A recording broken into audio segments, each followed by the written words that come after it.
Assalamualaikum warahmatullahi wabarakatuh. Perkenalkan, nama saya Muhammad Iqbal Firdaus Syifa dengan NIM 221026.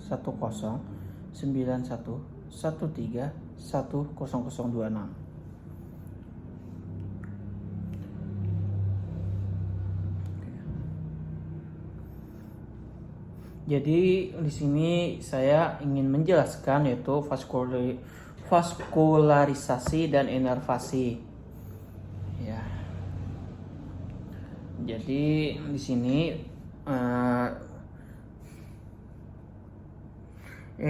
sistem yang kiri itu berwarna merah itu adalah arteri dan kanan itu berwarna biru itu adalah venanya. Oke. Jadi untuk pendahuluan terlebih dahulu, jadi sistem vaskular ini terdiri dari dua yaitu terdiri dari pembuluh darah, terdapat dua yaitu dari pembuluh darah arteri dan vena. Yang mana dari arteri dan vena itu yang membawa darah ke seluruh tubuh. Terus sistemnya itu juga dibagi lagi menjadi dua, yaitu ada sistem sirkulasi sistemik dan sistem sirkulasi pulmonal. Nah, untuk sistem sirkulasi sistemik itu sirkulasi sistem sistemik itu untuk mengalirkan darah yang beroksigen dari jantung ke seluruh tubuh dan kembali lagi membawa darah terdioksigenisasi ke jantung. Terus untuk sirkulasi pulmonal itu yang mana membawa darah dari jantung itu ke paru-paru untuk pertukaran gas. Terus untuk inervasi atau persarapan itu sangat berhubungan erat dengan jalur-jalurnya. Terutama itu dari saraf otonom dan yang mengatur untuk tonus vaskular. Oke. Masuk ke sistem arteri, gambar kiri yang berwarna merah. Jadi arteri itu adalah pembuluh darah yang membawa darah yang beroksigen dari jantung ke jaringan tubuh. Dari gambar yang terlihat itu, jadi di bagian atas tubuh itu ada aorta dan arteri utama tubuh itu berasal dari jantung yang bercabang lagi beberapa bagian, yaitu ada aorta ascendens yang pertama, aorta arcus aorta yang kedua, dan aorta thoracica descendens yang ketiga, ada aorta abdominalis yang keempat, dan ada trunctus brachiofacialis itu cabang pertama dari arcus aorta, yang mana itu tadi akan menyuplai ke sisi kanan kepala dan lengan. Terus ada juga arteri carotis communis yang itu bercabang lagi menjadi arteri carotis externa yang akan menyuplai ke daerah wajah dan kepala superficial. Terus ada arteri carotis interna yang akan menyuplai ke daerah otak. Terus ada arteri subclavia yang mana akan terus lagi ke arteri axillaris, yang terus lagi ke arteri brachialis, yang mana akan bercabang lagi menjadi tiga, itu ada arteri radialis, ada arteri ulnaris, dan ada arteri interosea communis. Oke.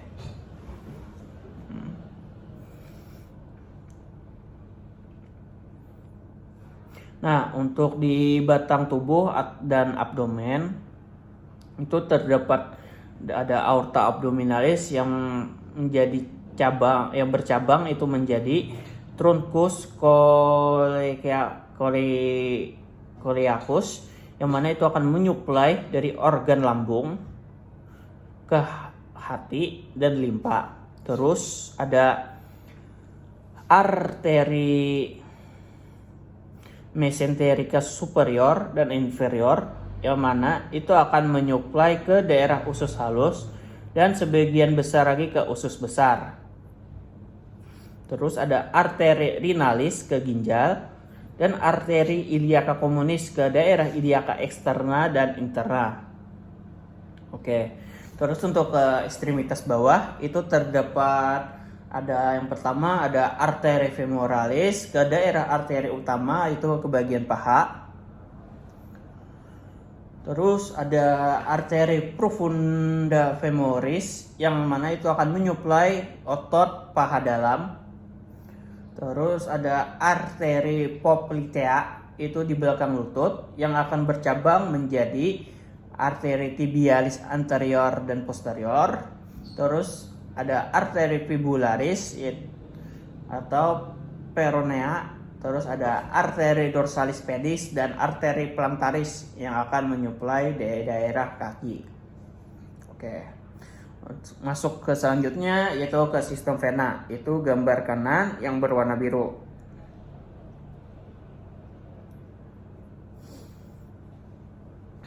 Jadi vena ini adalah pembuluh darah yang mana akan membawa darah terdioksigenisasi dari jaringan kembali ke jantung. Yang mana itu yang pertama itu di bagian atas tubuh terlebih dahulu itu ada vena jugularis eksterna dan interna yang mana itu akan mengalirkan darah dari kepala dan leher. Terus ada vena subclavia atau yang terus lagi ke vena brachiocephalica yang terus lagi ke vena cava superior dan akan mengalirkan darah dari lengan dan kepala ke atrium kanan. Terus ada vena brachialis radialis dan ulnaris. Terus ada vena utamanya itu lengan. Oke. Terus selanjutnya abdomen dan pelvis. Jadi di abdomen dan pelvisnya ada venanya juga, yaitu ada vena hepatica, yaitu yang mana vena hepatica ini berpengaruh ke membawa darah dari hati ke vena cava inferior. Terus ada vena renalis, yaitu dari ginjal. Terus ada vena reticularis atau ovarica, itu dari organ reproduksi. Terus lagi ada vena mesenterica superior dan inferior serta vena linealis yang mana itu tadi akan menyatu membentuk sistem vena porta hepatis atau penting untuk sirkulasi hepatik. Selanjutnya itu ada vena cava inferior yang mana itu vena cava inferiornya akan membawa darah dari seluruh bagian bawah tubuh kembali ke jantung. Oke, terus masuk ke ekstremitas bawahnya juga. Di ekstremitas bawah ini juga terdapat venanya yaitu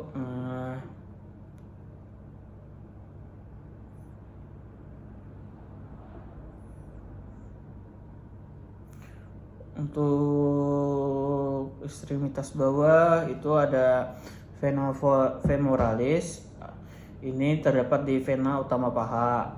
Terus ada yang kedua itu ada vena poplitea. Ini terdapat di vena di belakang lutut.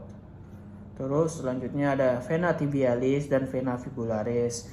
Ini terdapat pada vena tungkai. Terus ada vena subvena magna dan parva. Ini vena superficial, ini sering juga digunakan untuk pencakokan. Pencakokan itu pencakokan dari bypass jantung. Oke, untuk arteri kan tadi arteri itu kan membawa darah dari jantung ke seluruh tubuh. Terus dindingnya di arteri ini dindingnya ini tebal dan elastis yang mana ini mampu menahan tekanan tinggi dari darah. Terus untuk vena ini kan tadi juga membawa darah kembali ke daerah ke jantung. Jadi vena ini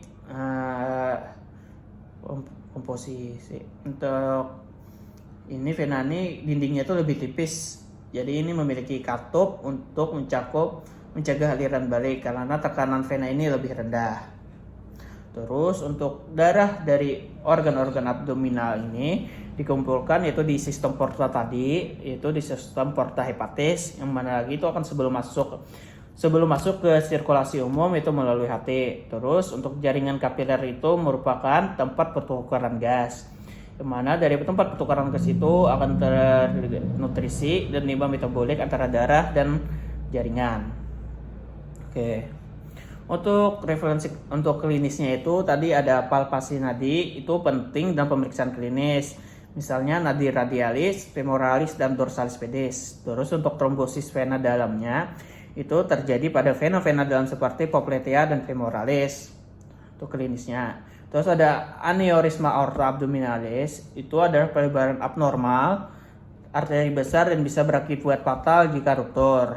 Terus ada sumbatan vena porta, misalnya karena sirosis hati, yang mana itu dapat menyebabkan varises esofagus dan ascites. Terus selanjutnya ada vena subvena magna, ini bisa diambil untuk prosedur bypass koroner. Oke. Lanjut ke pembahasan selanjutnya, itu saya akan menjelaskan inervasi dari sistem saraf perifer. Jadi masuk ke pendahuluan dulu. Ini inervasi itu adalah suatu proses penyajian suplai saraf ke bagian tubuh tertentu, baik itu untuk fungsi motorik atau gerakan, maupun sensorik atau rasa atau sensasi. Jadi sistem saraf pada manusia ini terdiri dari dua komponen besar, yaitu yang pertama itu ada sistem saraf pusat atau bisa kita sebut dengan SSP. Itu sistem saraf pusat ini terdiri dari otak, yang mana otak ini sebagai encephalon dan medulla spinalis.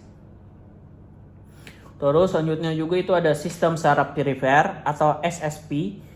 Ini mencakup saraf kranial yang mana dan saraf spinal yang menjalar ke seluruh tubuh, yang mana itu akan membentuk plexus dan cabang terminal.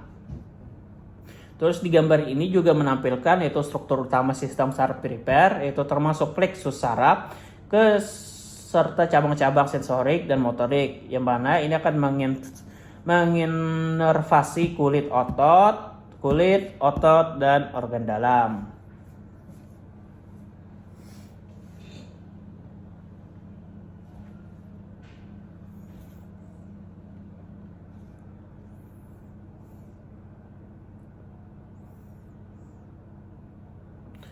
Terus selanjutnya itu ke komponen utama inervasi tubuh, yaitu ada otak, itu otak dan medulla spinalis. Untuk di otak dan medulla spinalis ini ada encephalon sebagai otaknya tadi. Itu sebagai pusat utama, itu dari sebagai kontrol saraf, yang mana akan dibagi lagi menjadi otak besar. Dan ada juga otak besar itu disebut dengan cerebellum. Terus ada otak kecil yang disebut dengan cerebellum, batang otak dan struktur limbik. Terus medulla spinalis di bagian dari SSP ini menghubungkan otak dengan saraf perifer, terletak di dalam canalis vertebralis yang memanjang dari foramen magnum, yaitu sampai L1 sampai L2. Oke.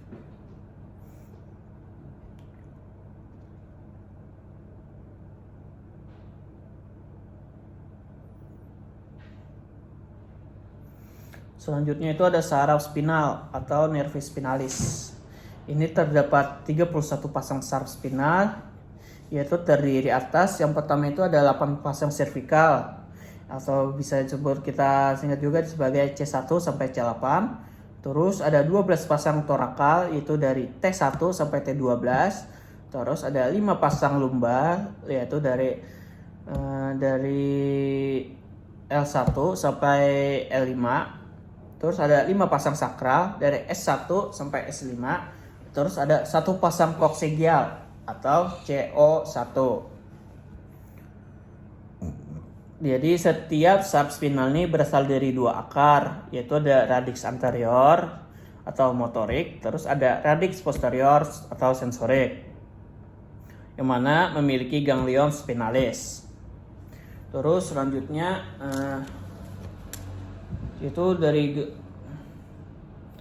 dari gabungan dari kedua radix ini membentuk nervus spinalis, yang kemudian lagi akan bercabang, itu menjadi yang pertama ada rumus ventralis, itu di depan, terus ramus dorsalis itu belakang, terus ada ramus communicans yaitu penghubung ke sistem saraf simpatis.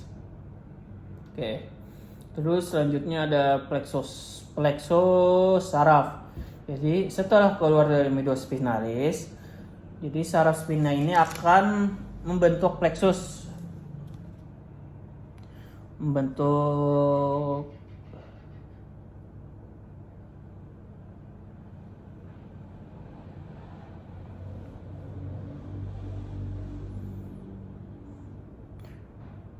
jadi setelah keluar dari media spinalis, saraf spinal ini akan membentuk plexus, yaitu ada jaringan anyaman saraf yang kompleks, yaitu ada plexus cervical, yaitu dari C1 sampai C4, yang mana ini akan menginervasi dari leher, bahu, dan sebagian diafragma. Terus ada cabang pentingnya juga, ada nervus perinicus yang mengontrol diafragma. Terus lanjut ke plexus brachialis, yaitu C5 sampai T1, yaitu menginervasi ekstremitas atas seperti bahu, lengan, tangan, dan cabang utama. Tangan. Terus ada cabang utamanya tadi, ada nervus musculocutaneous, terus ada nervus musculocutaneous, terus ada nervus medianus, terus juga ada nervus ulnaris, terus ada juga nervus radialis, dan juga ada nervus axillaris. Terus ada di plexus lumbalisnya, yaitu ada L1 sampai L4, ini menginervasi di dinding abdomen, itu ada paha anterior dan paha panggul. Untuk cabang pentingnya itu ada nervus femoralis dan nervus abdoratorius. Terus untuk di plexus sacralis, itu di L4 dan sampai S5. Ini menginervasi panggul seperti bokong, paha, posterior, tungkai, dan kaki. Terus untuk saraf terbesar tubuhnya itu ada nervus sciaticus, atau bisa kita sebut juga sciatic nerve. Itu berasal dari sini. Terus untuk yang selanjutnya itu ada siram saraf otonom. Jadi sistem saraf otonom ini tergambar pada sisi kanan gambar, ini sebagai jaringan kuning, halus di dekat radix anterior dan posterior.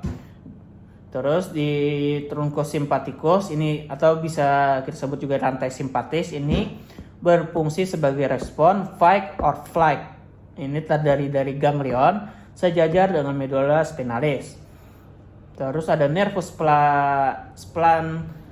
splenincus mayor membawa impuls ke organ dalam. Terus ada radix communicans, yaitu menghubungkan saraf spinal dengan sistem saraf otonom atau simpatis dan parasimpatis. Oke.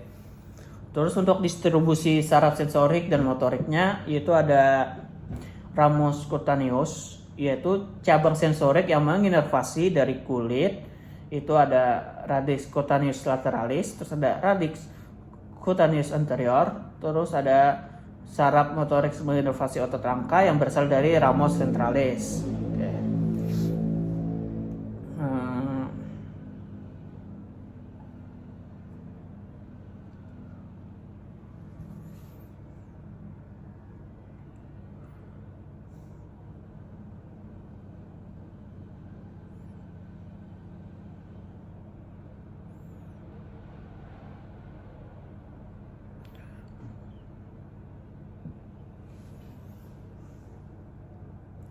Oke, selanjutnya itu kita akan membahas yaitu dari klinisnya, yaitu untuk klinisnya itu ada beberapa klinis. Jadi untuk beberapa klinisnya itu ada yang pertama itu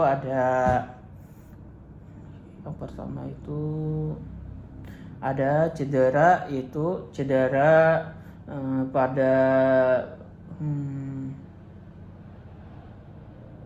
jadi yang cedera pada plexus brachialis. Ini misalnya ini terjadi saat melahirkan atau kecelakaan, yang mana ini bisa menyebabkan yaitu adanya kelumpuhan tangan atau bisa kita sebut dengan Ehlers palsy. Terus selanjutnya ada sciatica atau yang mana ini ada iritasi atau kompresi pada nervus sciaticus, yang mana ini bisa menyebabkan ada nyeri yang menjalar dari punggung bawah ke tungkai. Terus selanjutnya ada radioculopati, yang mana ini adalah gangguan akar saraf itu dari radix, yang mana itu akan menyebabkan nyeri, kesemutan, kelemahan otot, mana ini akan tergantung lagi ke lokasi saraf yang terkena. Terus ada selanjutnya yaitu ada anestesi spinal, yaitu ada injeksi obat di sekitar medula spinalis, di mana ini anestesi spinalis ini untuk memblok impuls saraf, sementara yang dilakukan itu pada operasi di bawah perut. Oke, mungkin itu saja yang dapat saya sampaikan dalam penjelasan saya. Mungkin apabila ada kesalahan dalam kata